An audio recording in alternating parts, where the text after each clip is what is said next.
Në fazën e shtatzanisë, nëna ka nevojë për vizita të rregulla të mjeku, analiza të shumta dhe suplemente ushqimore që ndihmojnë zhvillimin e shëndetshëm të foshnjës dhe miqënien e nënës.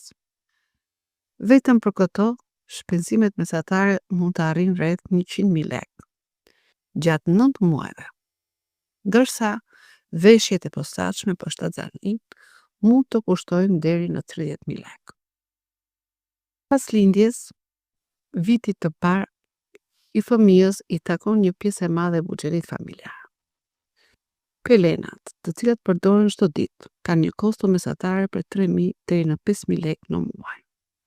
Produktet e higjienës, si shampo, kremra, apo larës të veçantë për lëkurë të ndjeshme, shtojnë kosto shtesë. Po ashtu, veshjet për foshnjat që ndërrohen shpesh për shkak të rritjes së shpejtë mund të shkojnë deri në 50.000 lekë brenda 6 muajve të parë.